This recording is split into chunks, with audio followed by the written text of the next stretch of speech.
കേരളത്തിൽ തെരഞ്ഞെടുപ്പിൽ UDFന് മുസ്ലിം ലീഗിന് അജണ്ടകൾ നിശ്ചയിച്ചു കൊടുക്കുന്നത്, അവരുടെ തെരഞ്ഞെടുപ്പ് സ്ട്രാറ്റജികൾ പറഞ്ഞു കൊടുക്കുന്നത് ജമാഅത്ത് ഇസ്ലാമിയാണ് എന്നും അവരുടെ സ്ഥാനാർത്ഥികൾ ജമാഅത്ത് ഇസ്ലാമി നോമിനികളാണ് എന്നുള്ള വിമർശനം ഉന്നയിച്ചത് LDF ആയിരുന്നു. അതുമായി ബന്ധപ്പെട്ട് ഒരുപാട് കാര്യങ്ങൾ അതിനുശേഷം ഉണ്ടായി. നിരവധി സ്ഥാനാർത്ഥികൾ അത്തരത്തിൽ ഈ ജമാഅത്ത് നിർദ്ദേശപ്രകാരമാണ് ഉണ്ടായത് എന്നുള്ള ഒരു വിമർശനമാണ്, ആരോപണമാണ് ഈ LDFന്റെ ഭാഗത്തു നിന്നും CPMന്റെ ഭാഗത്തു നിന്നും ഉണ്ടായത്. അത് CPMന്റെ മാത്രമല്ല, INL നേതാവായ അഹമ്മദ് ദേവർകോവിൽ പോലും അത്തരം ആരോപണം ഉന്നയിച്ചു. അത് മറ്റൊരു കാര്യമാണ്. എങ്കിലും ഞാൻ പറയാൻ പോകുന്നത് SDPIയുടെ നയനിലപാടുകളുമായി ബന്ധപ്പെട്ട് UDFന്റെ സ്ട്രാറ്റജികൾ തീരുമാനിക്കുന്നതും പരസ്പരം സഹകരിച്ച് പ്രവർത്തിക്കുന്നതും ജമാഅത്ത് ഇസ്ലാമിയും മീഡിയ വണ്ണും വെൽഫെയർ പാർട്ടിയും ഒക്കെയാണെന്ന് ഞാൻ കഴിഞ്ഞ 1-2 വീഡിയോകളിൽ പറഞ്ഞിരുന്നു. കാരണം അതിന് അനുബന്ധമായ ചില കാര്യങ്ങൾ ഇപ്പോൾ സംഭവിച്ചിരിക്കുകയാണ്. മഞ്ചേശ്വരത്തെ SDPI സ്ഥാനാർത്ഥിത്വവും അതുമായി ബന്ധപ്പെട്ട വിഷയങ്ങളുമാണ് ആദ്യം ഉണ്ടായതെങ്കിൽ ഇപ്പോൾ KM ഷാജി എന്ന മുസ്ലിം ലീഗിന്റെ സംസ്ഥാന നേതൃത്വത്തിലിരിക്കുന്ന വ്യക്തി തന്നെ SDPIയെ സംബന്ധിച്ചിടത്തോളം ഗുരുതരമായ അതേ ആരോപണങ്ങൾ ഏറ്റുപിടിക്കുന്ന ഒരു സാഹചര്യമാണ് ഉണ്ടായിരിക്കുന്നത്. വേങ്ങരയിലെ തെരഞ്ഞെടുപ്പ് പ്രചരണത്തിനിടയിൽ ഷാജി പ്രയോഗിക്കുന്ന അത്യന്തം ഗുരുതരമായ രാജ്യദ്രോഹികൾ എന്നുള്ള പ്രയോഗമൊക്കെ തിരിച്ചു വരാൻ തുടങ്ങിയിരിക്കുകയാണ്. ഇതൊക്കെ ചേർത്ത് വെക്കുന്നത്, നേരത്തെ ഷാജി രാജ്യദ്രോഹികൾ, വർഗീയവാദികൾ, തീവ്രവാദികൾ, ഭീകരവാദികൾ എന്നൊക്കെ അഭിസംബോധന ചെയ്തിരുന്നത് NDF, PDP, ജമാഅത്ത് ഇസ്ലാമി തുടങ്ങിയ മുസ്ലിം സമുദായത്തിനകത്ത് പ്രവർത്തിക്കുന്ന വിവിധ പാർട്ടികളെയും സംഘടനകളെയുമാണ്. തങ്ങൾക്ക് ഇഷ്ടമല്ലാത്ത ആളുകളൊക്കെ അത്തരത്തിലാണ് പ്രയോഗിച്ചിരുന്നത്. ഇപ്പോൾ അതിൻ്റെ ഒരു തുടർച്ചയാണ് KM ഷാജി നടത്തിക്കൊണ്ടിരിക്കുന്നത്. അതിപ്പോൾ SDPIയിലേക്ക് മാത്രം ചുരുങ്ങുകയും ജമാഅത്ത് ഇസ്ലാമി അവർക്ക് പിന്തുണ കൊടുത്തതുകൊണ്ട് രക്ഷപ്പെടുകയും ചെയ്യുന്ന കാഴ്ചയാണ് കണ്ടുകൊണ്ടിരിക്കുന്നത്. പക്ഷേ ഇവിടെ ഷാജി ഉദ്ധരിക്കുന്ന തെളിവുകളും അതുമായി ബന്ധപ്പെട്ട കാര്യങ്ങളും എങ്ങനെ ഉണ്ടായി എന്നതിനെ പറ്റി നമ്മൾ തീർച്ചയായും സംസാരിക്കേണ്ടതുണ്ട്. അതുമായിട്ടുള്ള ബന്ധപ്പെട്ട കാര്യങ്ങളാണ് നിങ്ങളോട് പറയാനുള്ളത്. ഡീല് കൃത്യമാണ്. SDPIയുടെ എല്ലാ നേതാക്കന്മാരും ജയിലിലാണ്. അതെവിടെയാണ്? കേന്ദ്രത്തിലാണ്, NIയുടെ കസ്റ്റഡിയിലാണ്. അവരെ അവിടുന്ന് വിടണമെങ്കിൽ ഇപ്പം വിചാരിക്കേണ്ടത് മോദിയും അമിത്ഷായുമാണ്. കേരളത്തിൽ മോദിയോടും അമിത്ഷായോടും ആത്മബന്ധം പുലർത്തുന്ന ഒരൊറ്റ മനുഷ്യനേ ഉള്ളൂ. പേര് രാജീവ് ചന്ദ്രശേഖരൻ എന്നല്ല, പിണറായി വിജയൻ എന്നാണ്. ആ പിണറായി വിജയനുമായി SDPI ഉണ്ടാക്കിയ ഡീല് അവൻ ലാസ്റ്റ് എന്നോട് പറഞ്ഞ ഡയലോഗ് അതവന്റെ അല്ല.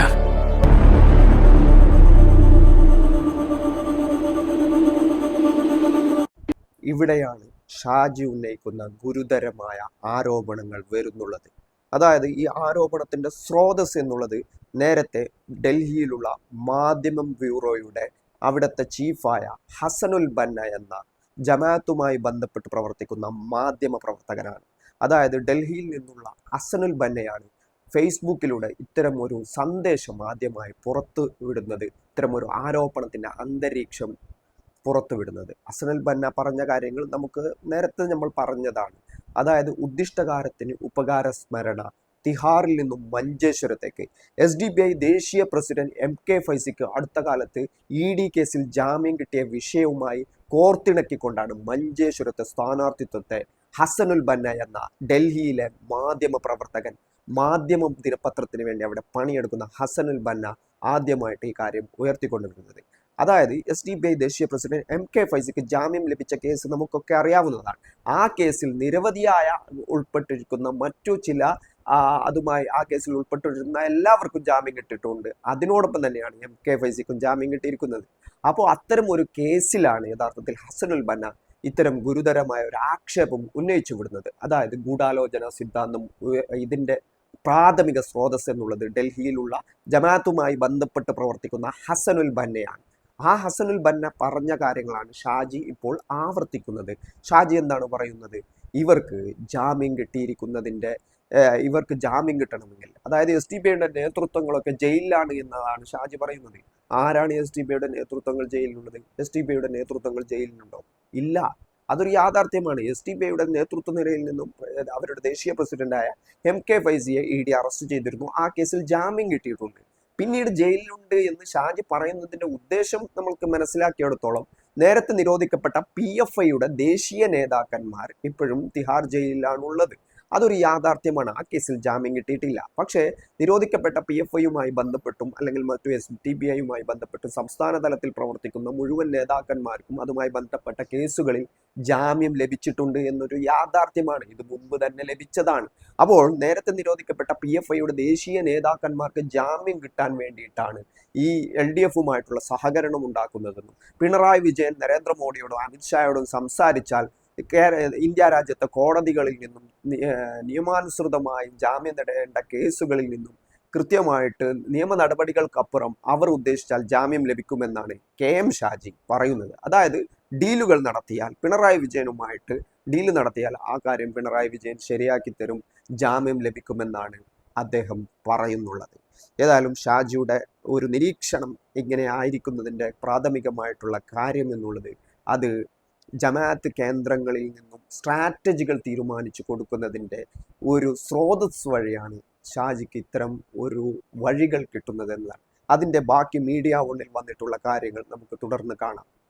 പല രീതിയിൽ വേട്ടയാടപ്പെടുന്ന ഒരു വിഭാഗം കൂടിയാണ് SDPI. അർത്ഥത്തിൽ കേന്ദ്ര ഭരണകൂടത്താൽ വേട്ടയാടപ്പെടുന്നവരാണ്. അപ്പോൾ ഇനി അങ്ങനെ എന്തെങ്കിലും ഒരു ഒത്തുതീർപ്പാണോ, അതല്ല മറ്റെന്തെങ്കിലും ഡീലാണോ, ഇതൊന്നും നമുക്കറിയില്ല. അവിടെ അജിംസ് പറഞ്ഞുകൊണ്ട് എനിക്ക് സംശയമുണ്ട്. വേറെ എന്തോ ചില കാര്യങ്ങൾ, ചില ഉറപ്പുകൾ ആർക്കെങ്കിലും ഒക്കെ കിട്ടിയിട്ടുണ്ടാവും. അല്ലാതെ ലോക്കൽ ഇഷ്യൂവിന്റെ പേരിലൊന്നും ഇങ്ങനെ ചെയ്യാനുള്ള സാധ്യതയില്ല. ലോക്കൽ ഇഷ്യൂ ഉണ്ട്. ലോക്കൽ ഇഷ്യൂവിന്റെ പേരിലാണ് ചെയ്തതെങ്കിൽ കഷ്ടം. മറ്റ് അഡ്ജസ്റ്റ്മെന്റിന്റെ പേരിലാണെങ്കിൽ SDPIയുടെ അവരുടെ അടിസ്ഥാനം തന്നെ അവർ ഇല്ലാതാക്കിയിരിക്കുകയാണ്. മഹാകഷ്ടം. അതെ.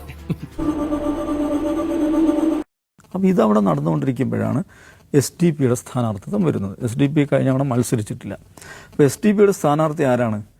കഴിഞ്ഞ തദ്ദേശ തെരഞ്ഞെടുപ്പിൽ അഷ്റഫ് ബഡാജെ എന്ന പേരിൽ മത്സരിച്ച കക്ഷിയാണ് ഇത്തവണ MK അഷ്റഫ് എന്ന് പറഞ്ഞിട്ട് KM അഷ്റഫ് എന്ന് പറഞ്ഞിട്ട് മത്സര രംഗത്ത് വരുന്നത്. അതെന്തിനത്? അത് ആളുകൾ സംശയിക്കുമല്ലോ. അഷ്റഫ് ബഡാജെ പൊടുന്നനെ 2 മാസം കഴിയുമ്പോഴേക്ക് KM അഷ്റഫായിട്ട് മാറുകയാണ്. അങ്ങനെ മത്സരിക്കുകയാണ്, വലിയ തോതിൽ പ്രചാരണം നടത്തുന്നു. കഴിഞ്ഞ തദ്ദേശ തെരഞ്ഞെടുപ്പിൽ മത്സരിച്ചിട്ടില്ല. ഇല്ല, അങ്ങ് ഇതുവരെ മത്സരിച്ചിട്ടേ ഇല്ല. കഴിഞ്ഞ തദ്ദേശ തെരഞ്ഞെടുപ്പിൽ മത്സരിച്ചിട്ടില്ല. ഞാൻ 2010 എന്റെ വാർഡിൽ മത്സരിച്ചിരുന്നു. അന്ന് അഷ്റഫ് KM തന്നെയാണ് ഞാൻ മത്സരിച്ചത്. പെട്ടെന്ന് ഒരു സംഘടനാ തർക്കമാക്കി മാറ്റി. SDPയും ജമാഅത്തെ ഇസ്ലാമിയും തമ്മിലുള്ള വലിയ തോതിലുള്ള സംഘടനാ വിഴുപ്പലക്കലിൻ്റെ ഒരു സന്ദർഭമാക്കി അതിനെ മാറ്റി. എന്ന് പറഞ്ഞാൽ ഈ വിഷയത്തിൽ ഒരു വിദൂര ബന്ധം പോലും ഇല്ലാത്ത ജമാഅത്തെ ഇസ്ലാമി ചിത്രത്തിലേക്ക് വരുന്നു. ഇതിൻ്റെ ഉത്തരവാദപ്പെട്ട ഈ പറയുന്ന സൈബർ കടന്നലുകളല്ല, ഉത്തരവാദപ്പെട്ട നേതാക്കന്മാർ തന്നെ അതിനെ ഒരു മോശം വേറൊരു നിലയിലേക്ക് മാറ്റിയെടുത്തു. നിങ്ങൾ എൻ്റെ ജമാഅത്ത് ഇസ്ലാമി പശ്ചാത്തലമാണോ പറയുന്നതെങ്കിൽ കേരളത്തിലെ എല്ലാം ഞാൻ പറയുന്നില്ല, ഒട്ടനവധി മാധ്യമ പ്രവർത്തകർക്ക് ജമാഅത്ത് ഇസ്ലാമി എന്ന് പറയുന്നത് എൻ്റെ മതപരമായിട്ടുള്ള, എൻ്റെ ആത്മീയമായിട്ടുള്ള എൻ്റെ ഒരു തെരഞ്ഞെടുപ്പാണ്. എന്നിട്ട് ഇബിലിസ് മാറിക്കണമാതിരി കുറച്ച് ദൂരെ മാറി നിന്നിട്ട് ഞങ്ങളൊന്നുമില്ലേ, ഞങ്ങൾ കണ്ടോ സാധുക്കൾ. ഇതാണ് ഇതിൻ്റെ ഒരു ദുരൂഹതയും അല്ലെങ്കിൽ ഇതിൻ്റെ ആരോപണങ്ങൾ വരുന്നതിൻ്റെ സ്രോതസ് എന്നുള്ളത്. ഇപ്പോൾ ഷാജി ഇപ്പോഴുദ്ധരിക്കുന്നത് നേരത്തെ ഹസനുൽ ബന്നയും മീഡിയ വണ്ണിലെ അജിംസും ജിമ്മിയും ഒക്കെ ചേർന്നുകൊണ്ട് മീഡിയ വൺ ഉണ്ടാക്കിയിട്ടുള്ള ഒരു അന്തരീക്ഷമുണ്ട്, ഒരു ഗൂഢാലോചനയുടെ, ഒരു ഡീലിൻ്റെ ഒരു സ്വഭാവമുണ്ട് എന്നുള്ള രീതിയിൽ മഞ്ചേശ്വരത്തെ സ്ഥാനാർത്ഥിത്വത്തിൻ്റെ പ്രഖ്യാപനവും അത് മത്സരിക്കുന്നതിൻ്റെ പറ്റിയിട്ടുള്ള കാര്യങ്ങളും സീദാവൂദ് അടക്കമുള്ള ജമാഅത്ത് ഷൂറ അംഗം കൂടിയായിട്ടുള്ള സീദാവൂദ് ഇതിൽ ദുരൂഹത ആരോപിക്കുന്നുണ്ട്. മഞ്ചേശ്വരത്ത് അഷ്റഫ് ബഡാജെ എന്ന കഴിഞ്ഞ ലോക്കൽ ബോഡി തെരഞ്ഞെടുപ്പിൽ മത്സരിച്ചു എന്ന് പറഞ്ഞു. എന്നാൽ അയാൾ മത്സരിച്ചിട്ടില്ല എന്ന് അദ്ദേഹം തന്നെ സ്ഥിരീകരിച്ചു. 2010 അദ്ദേഹം ലോക്കൽ ബോഡി തെരഞ്ഞെടുപ്പിൽ മത്സരിച്ചു. അപ്പോൾ അദ്ദേഹത്തിൻ്റെ പേര് അഷ്റഫ് MK എന്ന പേര് തന്നെയാണ് ആ സമയത്ത് ഉണ്ടായിരുന്നത് എന്ന് അദ്ദേഹം സ്ഥിരീകരിക്കുകയും ചെയ്തു. മീഡിയ വൺ അതിനെ തിരുത്താൻ തയ്യാറായിട്ടില്ല. പിന്നീട് ഈ അജിംസും നിഷാദ് റാവുത്തറും അല്ലെങ്കിൽ ഈ സീദാവൂദും അടക്കമുള്ള ആളുകൾ മീഡിയ വണ്ണിൽ ഇരുന്നു കൊണ്ട് ഇതിനൊരു ഗൂഢാലോചന സിദ്ധാന്തം കൊണ്ടുവരികയാണ്, ഡീല് മണക്കുന്നു എന്ന് പറയുകയാണ്. ഇവരുടെ SDPയുമായി ബന്ധപ്പെട്ട നേതൃത്വങ്ങളെ ജയിലിൽ നിന്ന് ഇറക്കാൻ വേണ്ടിയിട്ടാണ് മഞ്ചേശ്വരത്തെ സ്ഥാനാർത്ഥിത്വവും അതുമായിട്ട് ബന്ധപ്പെട്ട കാര്യങ്ങളും ഉണ്ടായിരിക്കുന്നത് എന്നും ഈ ഡീൽ വെച്ചാണ് ഇനി SDPI നേതൃത്വത്തെ ജയിലിൽ നിന്ന് മോചിപ്പിക്കുക എന്നുമുള്ള രീതിയിലുള്ള ഗൂഢാലോചന തിയറി ഇവരുടെ പരിപാടികളിലും അവതരണത്തിലും ഉണ്ടാക്കിക്കൊണ്ടുവരുന്നു. അത് പിന്നീട് KM ഷാജി ഇപ്പോൾ ഏറ്റുപിടിക്കുന്ന കാഴ്ചയുമാണ് കണ്ടുകൊണ്ടിരിക്കുന്നത്. അപ്പോൾ ഈ വിഷയത്തിൻ്റെ കാമ്പ് പരിശോധിക്കുമ്പോൾ ഇത് ഉത്ഭവിക്കുന്നത് ഹസനുൽ ബന്ന, മീഡിയ വൺ, അജിംസ്, നിഷാദ് റാവുത്തർ, അതുപോലെ തന്നെ ഈ ജിമ്മി, സി ദാവൂദ് ഇങ്ങനെ തുടങ്ങിയ മീഡിയ വണ്ണിൻ്റെ പ്രഭവ കേന്ദ്രങ്ങളിൽ നിന്നാണ് ഇത് ഉൽപ്പാദിപ്പിക്കപ്പെടുന്നത്. ഈ അവലോകനങ്ങൾ കൊണ്ടുവരുന്നത്, ഈ സ്ട്രാറ്റജിയാണെന്ന് വരുത്തി തീർക്കുന്നത് അതിപ്പോൾ KM ഷാജി ഏറ്റുപിടിക്കുകയും UDFന് വേണ്ടി UDF പ്രചരണം നടത്തുകയും ചെയ്യുകയാണ്. മറ്റൊന്ന്, തുളസീധരൻ പള്ളിക്കലിൻ്റെ പേരിൽ തുളസീധരൻ പള്ളിക്കൽ നടത്തിയ ഒരു വാർത്താ സമ്മേളനം. പിന്നീട് ആ വാർത്താ സമ്മേളനത്തെ തിരുത്തിക്കൊണ്ട് അദ്ദേഹം രംഗത്ത് വന്നു. കഴിഞ്ഞ ദിവസം അദ്ദേഹം പറഞ്ഞു, പാർട്ടി കമ്മിറ്റികളിൽ പരിപാടികളിൽ പങ്കെടുക്കാത്തത് കൊണ്ടാണ് എനിക്ക് തെറ്റുപറ്റിയത്, മഞ്ചേശ്വരത്തെ സ്ഥാനാർത്ഥിത്വവുമായി ബന്ധപ്പെട്ട കാര്യങ്ങൾ അറിയാത്തത്, അതുകൊണ്ട് അത് എനിക്ക് പറ്റിയ വീഴ്ചയാണ്. ഞാൻ 17 വർഷമായി പാർട്ടിക്കൊപ്പം സഞ്ചരിക്കുകയായിരുന്നു, എനിക്ക് ആ കാര്യത്തിൽ തെറ്റുപറ്റി, പാർട്ടി സ്ട്രാറ്റജികൾ മനസ്സിലാക്കുന്നതിൽ തെറ്റുപറ്റി എന്ന് അദ്ദേഹം തിരുത്തി പറഞ്ഞു. അത് മീഡിയ ഒന്ന് കൊടുക്കുകയോ അത്തരം കാര്യങ്ങൾ പറയുകയോ തുടർന്ന് ആ വിഷയത്തെപ്പറ്റി പറയുകയോ ഒന്നും ചെയ്തിട്ടില്ല. പക്ഷെ തുളസീധരൻ ആദ്യം പറഞ്ഞിട്ടുള്ള ആരോപണങ്ങൾ അല്ലെങ്കിൽ കാര്യങ്ങളൊക്കെ വന്നിട്ടുള്ള ഏക ചാനൽ എന്നുള്ളത് അത് മീഡിയ വണ്ണാണ്.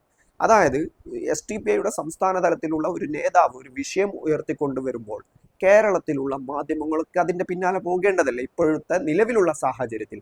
പക്ഷേ ഒരു മാധ്യമവും പോയില്ല. കൃത്യമായിട്ട് മീഡിയ വണ്ണിൻ്റെ റിപ്പോർട്ടറെ മാത്രം കാണുന്നു. ആ റിപ്പോർട്ടർ ഇൻ്റർവ്യൂ സംഘടിപ്പിക്കുന്നു. അത് മീഡിയ വണ്ണിലൂടെ എക്സ്ക്ലൂസീവ് ന്യൂസായി പുറത്തു വരുന്നു. അത് പിന്നീട് സി ദാവൂദും അവരുടെ എഡിറ്റോറിയൽ ടീമും ഏറ്റുപിടിക്കുന്നു. ഇത് പ്രധാനപ്പെട്ട ഒരു തെളിവായി ഉദ്ധരിക്കുന്നു. അപ്പോൾ പിന്നീട് ഈ തുളസീധരൻ പള്ളിക്കൽ അതിനെ തള്ളിപ്പറയുന്നു. ഞാൻ അത്തരത്തിലല്ല കാര്യങ്ങൾ പറഞ്ഞത്, മഞ്ചേശ്വരത്തെ സ്ഥാനാർത്ഥിത്വവുമായി ബന്ധപ്പെട്ട് എനിക്ക് പറ്റിയ തെറ്റാണ് അതെന്ന് പറയുന്നു. പിന്നീട് പാർട്ടിയിൽ നിന്നും അയാളെ പുറത്താക്കുന്നു. അതാണ് ഇവിടെ സംഭവിച്ചിരിക്കുന്നത്. എങ്കിൽ പോലും മീഡിയ വൺ കൊടുത്തിട്ടുള്ള ഏറ്റവും പ്രധാനപ്പെട്ട ഈ ഒരു ബ്രേക്കിംഗ് ന്യൂസ് എന്തുകൊണ്ട് മറ്റുള്ള ചാനലുകളിൽ വന്നില്ല? ആ തുളസീധരൻ പള്ളിക്കലിൻ്റെ മീഡിയ വണ്ണിൻ്റെ റിപ്പോർട്ടർക്ക് മാത്രം എങ്ങനെ തുളസീധരൻ പള്ളിക്കലിനെ ലഭിച്ചു? ഇത്തരം ഒരു വെളിപ്പെടുത്തലുകൾ വരാനുണ്ടെന്ന് അവർക്ക് എങ്ങനെ മനസ്സിലായി? ഇതിന് പിന്നിലെ പ്രവർത്തിക്കുന്ന സ്രോതസ്സുകൾ ആരാണ് എന്ന് പരിശോധിക്കുമ്പോൾ അവിടെയാണ് ഈ ജമാഅത്തിന് SDPIയോടുള്ള വിരോധവും UDFും ചേർന്ന് നടത്തുന്ന ഈ ഗൂഢാലോചന തിയറിയും ഈ ഗൂഢാലോചനകളും വരുന്നുള്ളത്. അതായത് ഇത് ഒന്ന് മീഡിയ വൺ എന്ന ചാനൽ കേന്ദ്രീകരിച്ചാണ് നടക്കുന്നത്, മറ്റൊന്ന് ജമാഅത്തെ ഇസ്ലാമി എന്ന കേരളത്തിലുള്ള പ്രബലമായ ഒരു സംഘടന SDPIയോടുള്ള രാഷ്ട്രീയ വിരോധം ഇവിടെ തീർക്കുകയാണ്.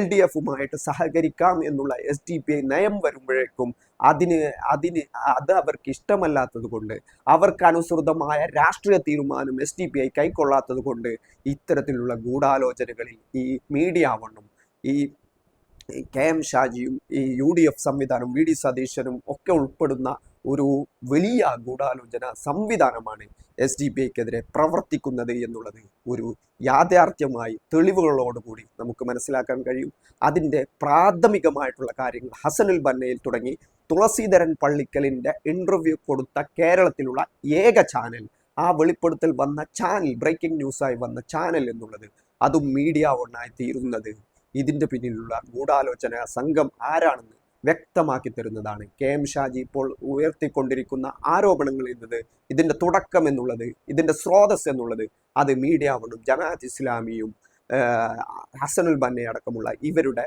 മുഴുവൻ സംവിധാനങ്ങളുമാണ് എന്ന് തന്നെ പറയേണ്ടി വരും.